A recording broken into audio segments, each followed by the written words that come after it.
one thing that I was clearly right about all season was the unfair comparisons of the Utah Jazz to some of those really good Atlanta Hawks teams of yesterday. The Al Horford, Cal Korver-led ones, the Josh Smith and Al Horford ones, right? Like the Atlanta Hawks stigma was too much around the Utah Jazz. And I was thinking to myself, look, first and foremost, Donovan Mitchell, all due respect to the Hawks of yesterday, there wasn't no Donovan Mitchells on the Atlanta Hawks. Like, bro, Donovan Mitchell is for real. This ain't no guy that's just good in the system. Bro, Donovan Mitchell is hooping.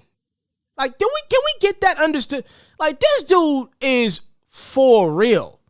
And when I look at him, I see some Dwayne Wade in him, that shiftiness, heading to the cup, that them burst. Oh my goodness, I see so much of them bursts with Donovan Mitchell that I saw in Dwayne Wade when I had the pleasure of enjoying his career.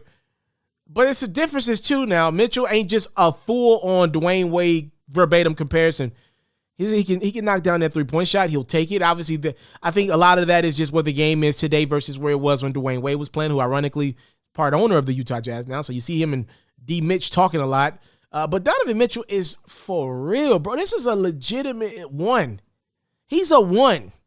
Like, I think the gap between Booker and Mitchell as talents, it ain't that big, but Mitchell's a one. I don't have Devin Booker, and I'll do a list of guys who I look at as one options in the league versus really great twos soon. But I think the difference with Mitchell and Booker, Mitchell is a one in Utah. Booker clearly needs to be a two in Phoenix.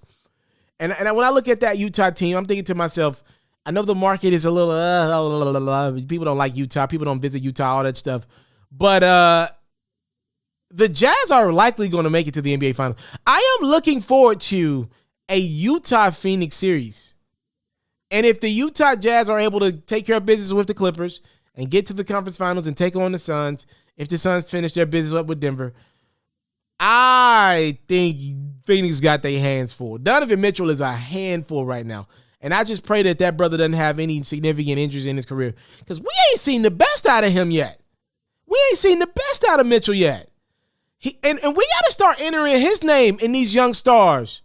Like, it's like we go Joel Embiid, we bring up Ben Simmons, we bring up some of these guys, Booker, then we skip and go right into the Lukas, the Trae Youngs, the Ja Morants, and Zions. In between that is the Jason Tatums of the world and Donovan Mitchell. Donovan Mitchell is for real. And this dude will be, to me, one of the top three leaders in the clubhouse for the MVP conversation next year. This dude is for real.